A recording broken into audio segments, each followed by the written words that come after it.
Gadadhara Shivasari Gaura Bhaktavinda. Hare Krishna, Krishna Krishna, Hare Hare.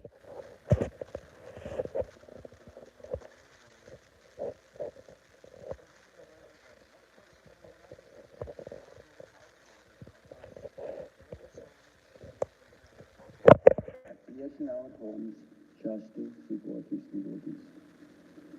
So these verses are spoken by Kardama Muni. As we have many guests, I will give a little background that we understand where we are in Bhagavatam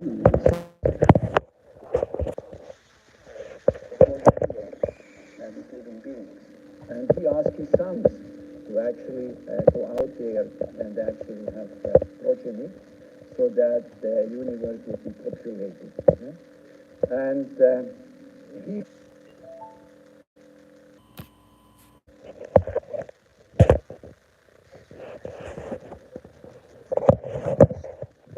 Kardama Muni was obedient to his father, and he really wanted to follow the instruction. So Kardama Muni was, it was of course in another age. He was actually meditating for 10,000 years on the Lord, so that he could fulfill his father's request and actually create progeny. And during this time, the Lord appeared in front of him face to face. And Kardama Muni, of course, was highly surprised, of course, a lot of pleasure and ecstasy, and praised the Lord. But at the same time, he asked him for a sort of material desire. He said, I want to have a proper wife so that I can fulfill the request of my father.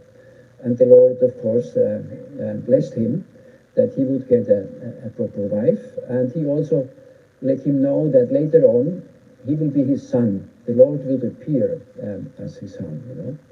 So then when Kardama Muni continued his life as a sage, he had a very simple life, a simple hut, and his main topic was, of course, to think about the Lord, meditate on the Lord, pray to the Lord. Swayambhuva Manu, the Manu, the emperor of the whole universe, would come with his daughter and offer his daughter as the wife of Kardama Muni. And he accepted the daughter of Swayambhuva Manu. Her name was Devahuti, as his wife, and she was, of course, a princess, serving her husband Kardama Muni for many, many years. He was so austere that she herself became very emaciated. She was losing weight. She was actually get wrinkled face and wrinkled skin and whatever, because she was so dedicated to serve her husband and not taking care in an outwardly way. So then in the next chapter, we hear about Devahuti's lamentation, because she was saying, my duty is to have children, but how can I in this situation have children? So Kardama Muni, as a sage, he had 8 cities. He could create this wonderful mansion, very big mansion in the air, with big palaces, gardens, ponds, lakes, flowers, trees, and so many things. And he at the same time created 1,000 servants, girl servants for his wife. And he invited her, and for many, many years, it was in Satra Yuga, so it was a long time, they would travel in this mansion all over the place and actually finally give birth to, or actually create a progeny. And first of all, Devahuti have given birth to 9 daughters. And Kardama Muni told her at the beginning, when they got married, that as soon as there would be progeny, he would leave and take sannyas and actually completely focus on the Lord. So he wanted to actually pass away, go away, but Devahuti said, and who will protect me, because it's clear that the daughters will be married to somebody else, they will leave the house and she would be alone. So Kardama Muni agreed to actually create another progeny, a son in this case, and the Lord appeared actually as their son. the Lord has many ways to appear. You know, if Lord Nishingadev, he appears out of the pillar. As Lord Varahadev, he appears out of the nostril of Lord Brahma. In this case, he appeared in the semen of Kardama Muni, and then, of course, was transplanted in the womb of Devahuti. And this chapter we are in is called the renunciation of Kardama Muni. So now, he, of course, praises the Lord because he knows the Lord has taken birth in his family. And he praises the Lord and is about to leave. And here he speaks in this verse that the Lord is so merciful that he appears in a household, in a normal household, in an ordinary household. Of course, Kardama Muni and Devahuti, they have not been an ordinary household. You know, Kardama Muni was a sage, completely dedicated to the service of the Lord. And he said, not considering the negligence, because of course they are yogis, they are sitting in the Himalayas or in a cave or somewhere and meditating for years and years only on the Lord. And a householder may have different other duties, you know, to take care of his house and take care of the servants and you know, maintain themselves and so on. So he says, not considering the negligence, he actually appears in an ordinary household. So in the household, of course, here of Kardama Muni, and to support his devotees, you know. So that's the context of this lecture or this sloka today. And before in this chapter also Kardama Muni said in general that the purpose of his son Kapila Dev, the Lord appearing, was to uproot the desires to work in this material world. As we all know that we all came to this material world with some desires to actually lord it over, to actually have sense gratification, to actually serve ourselves. But we are spirit soul, we are actually coming from the spiritual world. And our duty is to serve the Lord and eternally, and our duty is to serve the Lord in this life, you know. So that end of life, we are able to think about the Lord and go back to Godhead. You know? You see behind here our little presentation where we explain to our visitors birth, death, old age, disease, and taking a new body again. You see this little boy growing up, and then the old man passing away and taking birth again. So the goal is that we are able to serve the Lord in this life. I will speak later on about devotional service, so that we can purify ourselves and at the end of the life, hopefully, be able to think about the Lord, so that we can actually join the Lord in this spiritual realm. You know?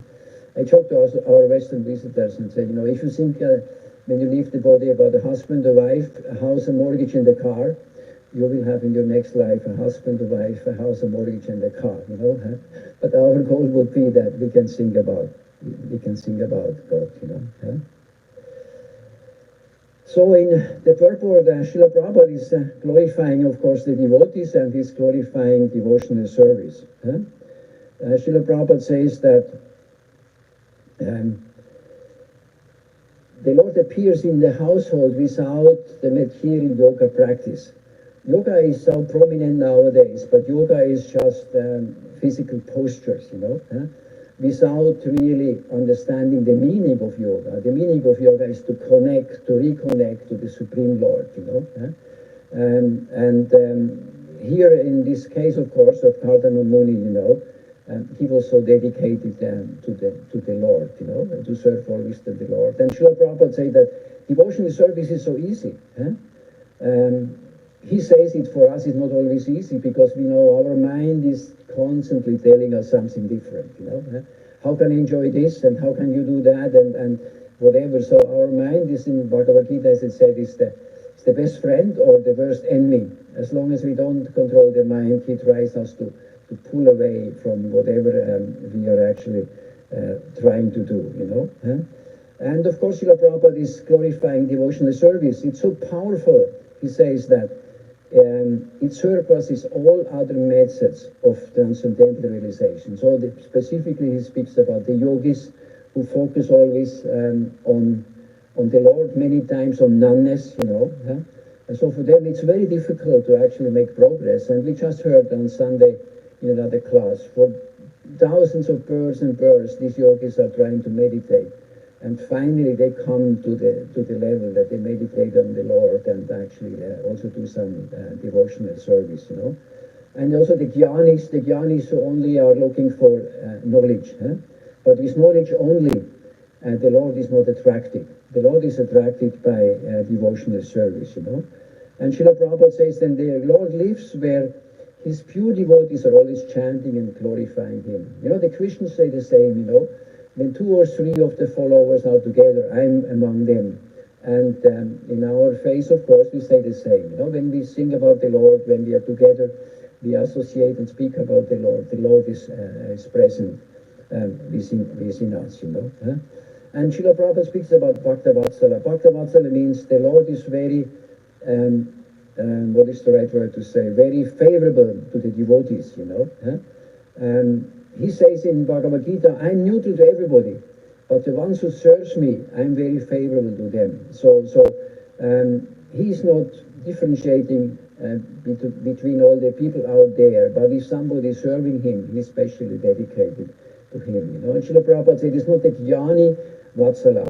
He's not interested in knowledge, huh? Or he's not interested in this standard yoga. He's only interested in our service. Huh? So that's more or less the different topics Srila Prabhupada was speaking about it. Huh? And Srila Prabhupada mentions at the end of the purport that through devotional service we can realize the Lord. Huh? And we can associate actually with the Lord himself. He speaks, of course, of a pure devotee at the end. Somebody who is only constantly connected to the Lord.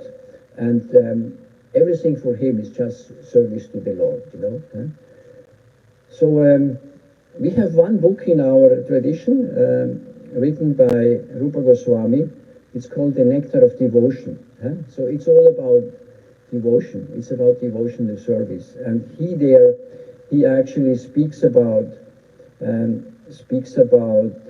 different kinds of devotion and the effects of devotion, So he defines Anya Vilasita Sunyam, Jnana Karmadi Anavritam, Anyukalena Krishnanu Shiranam Bhakti Uttama. So he describes when a first-class devotional service develops, one must be devoid of all material desires, knowledge obtained by monistic philosophy, and fruitive action. The devotee must constantly serve Krishna favorably as Krishna desires. So complete pure devotional service is without any desires for ourselves, name, fame, whatever enjoyment we are looking for, not knowledge, which many are actually trying to actually spread monistic philosophy, and fruitive actions we do ourselves for ourselves. So when we are not focused or not have tinges of these 3 topics, then we are actually doing pure devotional service. And it has to be constantly favorable, We know that Kamsa was always thinking about Krishna, huh? But he was not thinking favorably about Krishna. He was always thinking that Krishna will kill me, how can I kill him? Huh? So that was not favorable. Even he was thinking about Krishna most of the time. It was not favorable, but devotional service means that we are thinking favorably at Krishna. Huh? And Rupa Goswami describes that there are 6 characteristics of pure devotional service. Huh? So he says, first of all, pure devotional service brings directly relief from all kinds of material distresses. Huh? Most probably you hear the news or you read something on the internet, big earthquake in Myanmar, high-rises falling down in Bangkok, flooding in another place, fire in another place. So there is constant so much tristesse, and somebody is getting sick and cancer and losing their job and whatever. So this material world is just not a place for gentlemen, Srila Prabhupada says, because it's made in a way that we should finally understand what is my goal in life, what is my real duty. Huh? And therefore all these calamities are happening. And now in Kali Yuga, we can practically see every day it's increasing, you know. So it's coming as so to a point where the whole world is so shattered. They said, what's going on? What are we doing wrong, you know? And we should really do something else. So pure devotional service brings relief from that, because if we are on this level, we think only about the Lord, and we cannot be shattered, disturbed by any of this happening, because we know that's part of the creation. That's part of the universe was set up, you know. Huh? It says also pure devotional service is the beginning of all auspiciousness. Of course, if we are at this level, whatever we do will bless the whole world. Will bless whoever we come in contact. Because it said that only 1/14th part of a second to actually have association with a pure devotee allows us to become pure ourselves, you know. So if somebody is on this level, it's the beginning of all auspiciousness for everybody around them, for all the surroundings, and of course for the trees, for the birds, for the animals, and whatever. Pure devotional service automatically puts one in transcendental pleasure. If one is on pure devotional service level, Krishna is always there, and somebody can participate in Krishna's adventures, in Krishna's rasas. That's of course a big pleasure for everybody there, you know. It also says pure devotional service is rarely achieved. It says in Bhagavad Gita 7:3, out of many thousands among men, one may endeavor for perfection, and those who have achieved perfection, hardly one knows me in truth. So it's very rare. We are all trying to come to this level, but that we are really becoming to pure devotees in one life is very difficult. We may need many lifetimes. And happily, Srila Prabhupada said to us that if we are 70% pure, he will take us home back to Godhead. He says, I know the back door. So it's a big hope for us that we don't have to become to the completely pure level. We endeavor for it, but it's not really needed for us based on Srila Prabhupada's promise he has given to us. The next topic is the characteristic of pure devotional service. So in pure devotional service, derive even the conception of liberation. So if somebody is on the level of pure devotional service, they have only one desire: can I always serve you, Lord? They don't care if it's in hell, in heaven, in the spiritual world, or on planet Earth. They have only one desire: to actually spread Krishna consciousness, make everybody else Krishna conscious, relieve them from the distress. Because devotees in pure devotional service, they have so much compassion. They can just not see the suffering of others without suffering themselves. So they have this really need to help everybody to come closer to the Lord, you know. And they don't care about liberation. They only want to serve the Lord. And last but not least, the pure devotional service is the only means to attract Krishna. So Krishna is not attracted by yoga, by jnana, by dhyan. He's attracted by service. He's specifically attracted by pure devotional service, but he's also attracted by service we are doing in devotional service. Because there are different kinds of devotional service. It's pure devotional service or it's mixed devotional service. I will speak later about that. And Krishna, of course, is, as we heard before, very inclined towards the devotees. And he sees our development. He supports our development. He blesses us. And of course, without his blessings, nobody can become a pure devotee. We need always the blessings to make progress. Because we can endeavor, but our endeavor is not enough. You may have heard in the Damodar Lila the two fingers. And when Mother Yashoda tried to bind actually Krishna, the rope was always 2 fingers too short. Because one finger is our endeavor, but the other finger is actually Krishna's mercy, Krishna's compassion. We need Krishna's compassion to actually move forward. So the question is, how do we practice this devotional service? So there are 2 levels. The first one is Vaidhi sadhana bhakti, which most of us are doing. We are following based on the rules and regulations. We are trying to avoid, meat eating, illicit sex, gambling, and so on, so that we can have a more sattvic life. At the same time, we're following a specific process. In ISKCON, of course, we are chanting 16 rounds a day of the Maha Mantra. Hare Krishna, Krishna Krishna, Hare Hare, Hare Rama, Rama Rama, Hare Hare. Knowing that the Lord is really present in His name. He has given the full power of Himself in the holy name. So He gives us a chance when we chant to directly connect with Him. It's only that our soul is covered by dust, by all the activities we had in our past lives, that we cannot directly see the Lord. But as more as we are actually practicing this, we are able to get the dust out of the mirror, as Srila Prabhupada said. Our mirror is full of dust, so we have to get cleansed. And as more as we practice devotion service through chanting and other activities, we can actually cleanse our mirror, you know. And for us, it's important that Srila Prabhupada said we should be in the morning programs, which in Yovindaman starts at 5 a.m. We are happy about that. It's a little later than normal.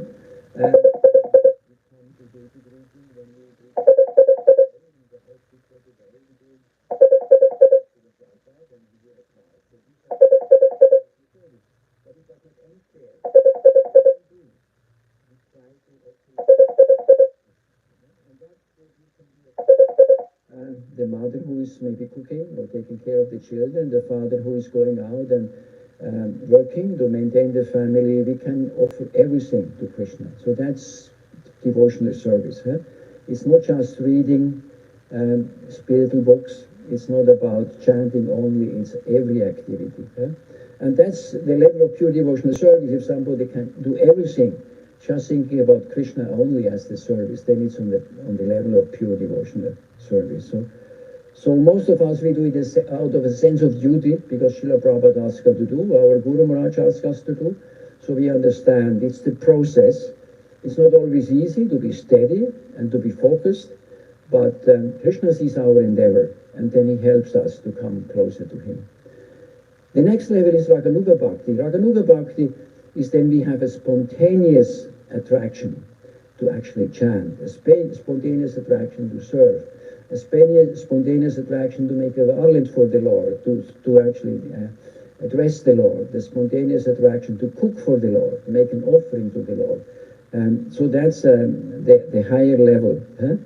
And it's, of course, the inner desire to serve Krishna, you know, not out of obligation, just out of love. So that's the next level in devotional service, you know.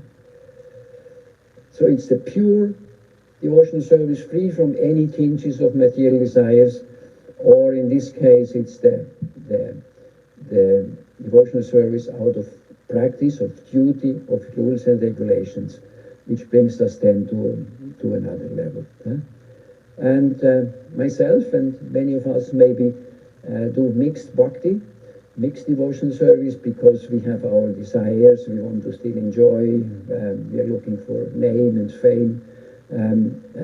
So it's a mixture. We are not on the level that we are on the level of pure devotional service. But Krishna and our Guru and Srila Prabhupada encourages us, just continue, because continuing service, continuing praying, chanting, helps us to get more purified, so that we can actually become cleansed, so that we hopefully one day come to the level. And as I said before, may be able to think about end of life, about Krishna and the spiritual world. When it says that every step is a dance, every word is a song, you know, it is full bliss. There is no envy. Everybody is pushing somebody else to serve the Lord, because we are so happy when somebody else can serve the Lord even better than we can do ourselves. You know? So I would like to stop here and maybe I wanted to speak about our weekend leadership sangha, but we have many guests. So I will do this another time. So I will maybe speak about a little Leela of Krishna, which always touches so much our heart, you know. So I would like to speak today about the stolen ring. Some devotees may have already heard it, but it's such a wonderful Leela. So the time came in autumn when the Rasa Leela dance would soon happen. And Radharani had this desire that she would like to learn some additional dance steps. So she spoke to Lalita and said, you know, can you arrange that Krishna is training me to dance? But I only want to be alone with Krishna when this happens. And Lalita, of course, is always there to serve Radharani. It's said that Radharani doesn't even to think about her. She's already there and knows what the service would be for Radharani. So she arranges that Krishna would actually teaches Radharani some dance steps for the upcoming Rasa Leela dance, you know.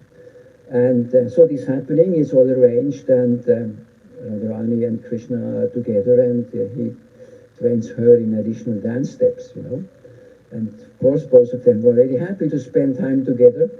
And finally, of course, it ends. Radharani goes home, and the gopis, they undress her. And what do they find? The ring which her mother has given to her is missing. And they look everywhere in all her clothing and whatever needed fall down and whatever, but they cannot find it. And say, oh, Lalita said, it's clear, you know, Krishna, you know, he's a cheater. He has for sure stolen your ring, you know. So they start right away to think about how can we get the ring back, you know. So they said, okay, maybe tomorrow we invite Krishna to come and join us. And then we just go to him and we look through all his clothing. He has for sure the ring somewhere in his clothing. So they arranged that the next day, you know, as soon as Krishna is around, you know, all the gopis go around him, he cannot run away. And they go and see his kurta everywhere, and of course the ring is there, and said, you know, you're a cheater, you know, why you do that, you know? So then the ring is back, and they think everything is okay. But then Vishaka comes and says, you know, why don't we do something similar, you know? He is actually stealing from us, why don't we steal from him? And Radharani says, you know, I don't know how to steal. Vishaka says, you know, I can train you how to steal. So they make a big plan, you know, how they can steal from Krishna. Okay? So they know that, of course, after lunch, Krishna takes a little nap, you know, normally on the lap of Madhumana, you know. And they make a big plan. They want to steal his black chadar, his flute, his peacock feather. So one of the next days, Vishaka and Radharani approach Krishna, and typically, under one tree, he's sleeping. He's taking a nap, and they go there and quickly, you know, take his flute, his black chadar, and his peacock feather, and run away and hide, you know. So finally, Krishna wakes up and said, "Oh, what's going on? You know, where is my chadar? Where is my flute?" And Madhumanga said, "Oh, you know, what do you expect? You know, that's the revenge. You steal from them." To steal from Radharani, what to expect? Of course, the gopis will do the same. And now it's a big thing. How can we get it back? You know, so they think about it the first day and the second day, and how can we arrange that actually we get back what belongs to Krishna? So finally, they came up and said, "Okay, we are dressing as old ladies, and we go to the front of actually Radharani's palace." And we cry out for Krishna. So that happens. They come and they say, "Krishna, Krishna, where are you? We miss you so much. We want to see you, oh Krishna." And the Radharani hears that and said, "Oh, wow. They're so dedicated to see Krishna. What can I do? You know, I have to do something." So she said, "Okay, I dress as Krishna. And then, of course, I will fulfill the desires of these two elder ladies." And she does that. And she goes out there and wants to give darshan to these two older ladies. But as soon as Radharani is nearby, they directly come and pick the chadar and the flute and the peacock feather.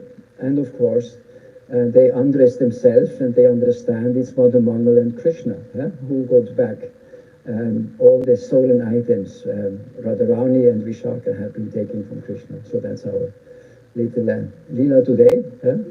It says that hearing about Krishna's Leelas is touching our heart. It helps us. It gives our soul pleasure, because our souls comes from the spiritual world, where our soul can experience these Leelas, these adventures of Krishna. And when we hear them, it helps us to remind ourselves of Krishna, and it touches the soul. So thank you for your attention. Are there any comments, questions?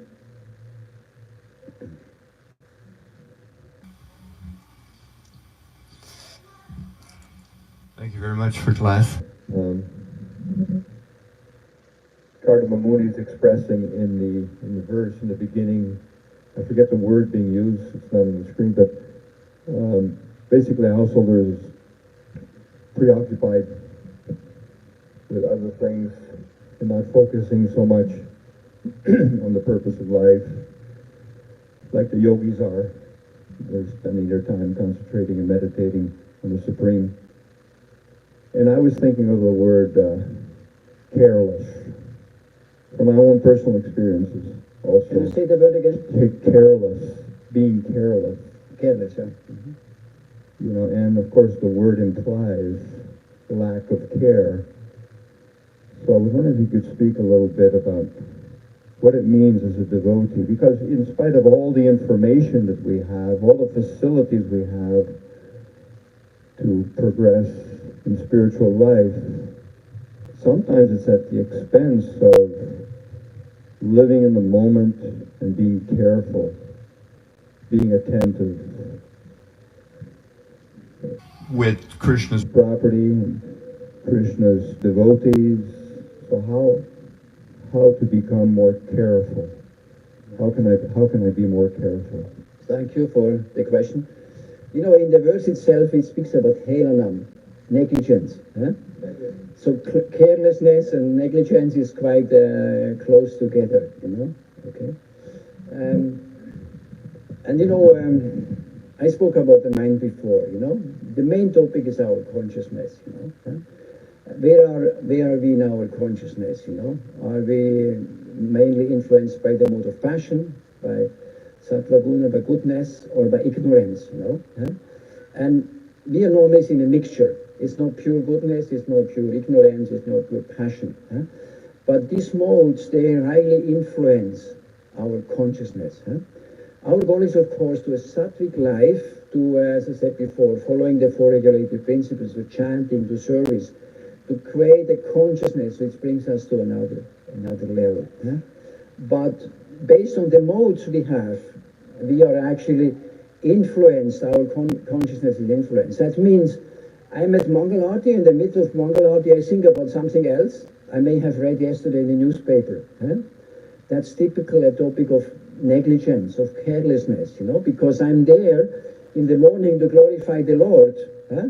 And to focus on the Lord, or when we begin in the morning our prayers to focus on our Guru Maharaj, because we sing the Guru Astakam, what are the characteristics of our Guru, and we think about our Guru, and then we chant the holy name, you know, think about Krishna, you know, and we know that Krishna is there. Krishna is present in front of our eyes. At the same time, my mind goes wanders, you know, huh? And goes somewhere else. That's typically negligence and carelessness, and it does not end there, you know. During the day, of course, there are so many opportunities where our actually mind goes away, you know.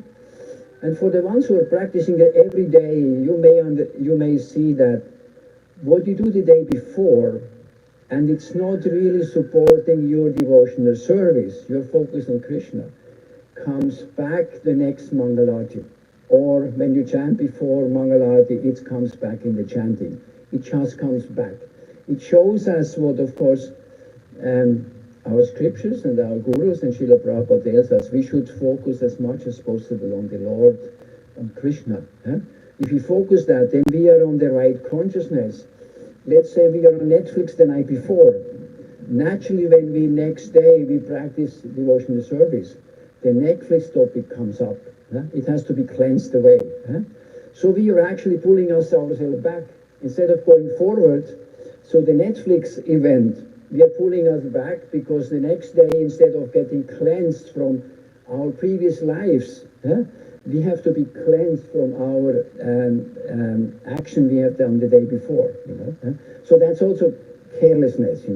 At the same time, we know we're not pure devotees. We need sometimes some relaxation.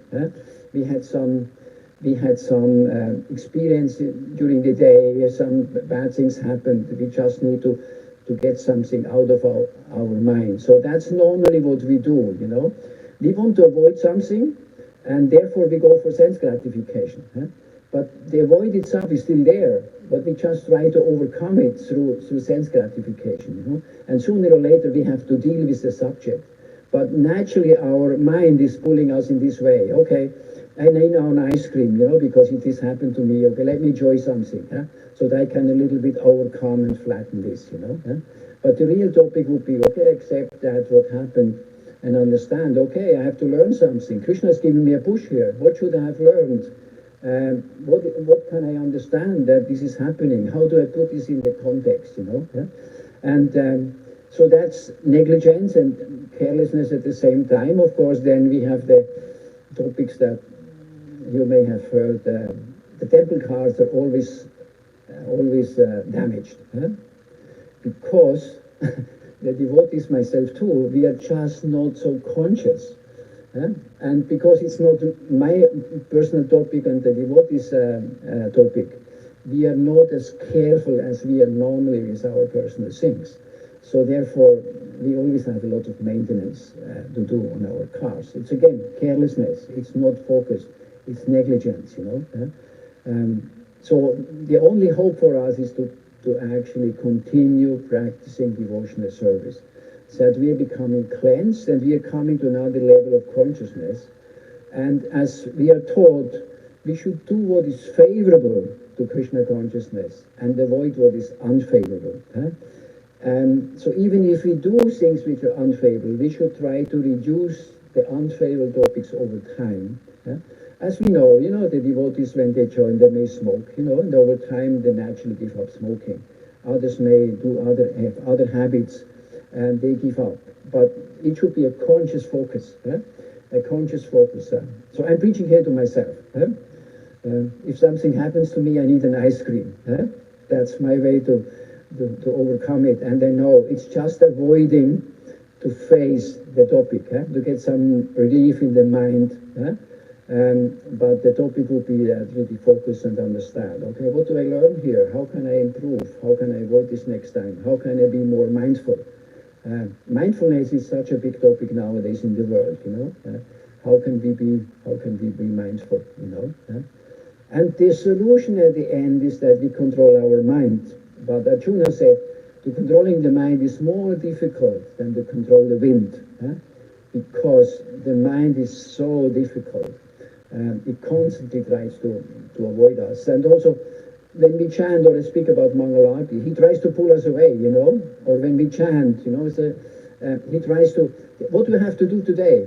No, I have to bring him back and say, forget it. Now I'm focusing on Krishna. I want to do this. This is my service. This is my most important service of the day. It's now to chant the holy name. So that would be my topic. Thank you for the question. Okay, we are approaching 9 o'clock. You had a question? 3 minutes.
पहिले यही भिडमा अब यहाँ आएन आज आउने मान्छेले आउने होइन म मिलाउँछु नि त मिलाइहाल्छु कहाँबाट ल्याउनु त